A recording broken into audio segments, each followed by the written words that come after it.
Hello everyone, আমি অনির্বাণ। আমাদের চ্যানেলে আপনাদের সকলকে স্বাগত। এই ভিডিওতে আমি কথা বলতে চলেছি ফতেহ সিনেমাটার সেকেন্ড ট্রেলার নিয়ে। তো চলুন ভিডিওটি শুরু করা যাক।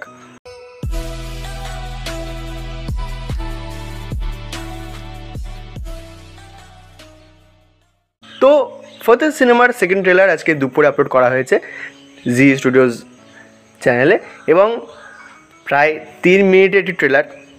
দেখুন, এর ফার্স্ট ট্রেলারটা তো যা ছিল, এই ট্রেলারটা যা করেছে বস আর যা দেখিয়েছে, মানে আমি এখনও মার্কো দেখিনি, এবং মার্কো দেখার পর তারপর যখন ফতেহ দেখব তখনই বুঝতে পারবো যে ফতেহ এগিয়ে থাকলো না পিছিয়ে থাকলো। কারণ মার্কোকে নাকি অ্যানিম্যালেরও বাপ বলা হচ্ছে, যাক সেটা তো পরের কথা।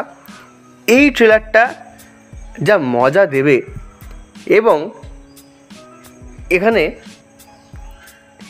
যে বিল্ড আপটা হচ্ছে, ফার্স্টে সোনু সুদের ক্যারেক্টার বলছে যে আমি আর কি শান্ত, মানে আমাকে দেখে শান্ত মনে হবে, কিন্তু আমি হয়তো 5 মিনিট আগে তোমাকে আমার ব্রেনের মধ্যেই 10 বার আলাদা আলাদা টাইপে মেরে ফেলেছি।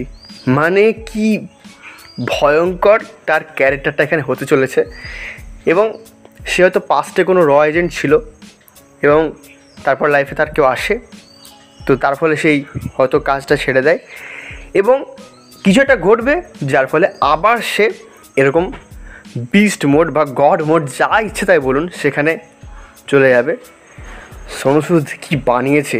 এই ছবির গল্প সেও লিখেছে, এবং এই ছবির ডিরেকশনও সে দিচ্ছে, এবং এই ছবিতে সে নিজে কাজও করছে। মানে আমরা যে ভিলেনকে দেখি সোনু সুদ, সে কিন্তু এবার প্রপার একটা অ্যাকশন হিরো হবে। এবং এখানে জ্যাকলিন মানে কেমন কাজ করবে আমার জানা নেই, কিন্তু বাকি যারা আছে প্রত্যেকের আমি অ্যাপিয়ারেন্সগুলো দেখলাম, সেটা বিজয় রাজ হোক, নাসিরুদ্দিন শাহ হোক, প্রত্যেকের অ্যাপিয়ারেন্স বেশ ভালো। এবং বিজয় রাজ তো ওই মানে অ্যাজ কমেডিয়ান তার যে অ্যাপিয়ারেন্স আমরা দেখি, এখানে কিন্তু একজন মানে ভিলেন হিসেবে তাকে বেশ ভালো লাগছে। আর এখানে যে অ্যাকশন সিকোয়েন্সগুলো দেখিয়েছে, মানে আমরা এগুলো হলিউডে বেশি দেখি, একটার পর একটা যে মারছে। একদম ট্রেলারের শেষে এটা দেখায় যে একটা বড় হল ঘরের মধ্যে একটা টেবিলের উপর বসে আছে সোনু সুদ, আশেপাশে সবাই ছিটিয়ে আছে। ভাবুন ওর আগে কীরকম তাণ্ডব চলবে।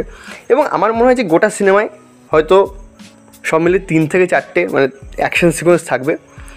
তার মধ্যে 2টো বড় সিকোয়েন্স, একটা ওই করিডোর সিকোয়েন্স, এবং একটা যে হল ঘরের সিকোয়েন্স বললাম, এগুলো থাকবে। এবং এই সিনেমার মিউজিক দিচ্ছেন হ্যান্স জিমার, মানে যারা আর কি হলিউডের সিনেমা ফলো করেন তারা জানবেন তার নাম। এবং এই সিনেমায় গ্র্যামি অ্যাওয়ার্ড উইনার লয়েরে কটলার একটা গান গাইছেন। তো সিনেমার যে প্রেজেন্টেশন ট্রেলারের মাধ্যমে হয়েছে সেটাও ভালো, ব্যাপক রেসপন্সও পাবে। এবং দেখা যাক এই সিনেমাটা কেমন করতে পারে, কারণ ইতিমধ্যে অ্যানিম্যাল কিং মানে কিল এবং মার্কো একটার পর একটা যেভাবে দেখিয়েছে ভায়োলেন্সটা, এই সিনেমাটা কী করবে সেটাই দেখার। আশা করব একটা ভালো কিছু আমরা উপহার পেতে যাচ্ছি। সিনেমাটা আগামী 10ই জানুয়ারি রিলিজ হতে চলেছে, তো আমি এই সিনেমাটা দেখার জন্য ভীষণ এক্সাইটেড। তো এই ছিল আমার ট্রেলার রিভিউ। ভিডিওটি ভালো লাগলে লাইক করুন, কমেন্ট করুন, শেয়ার করুন আর সাবস্ক্রাইব করুন। ধন্যবাদ।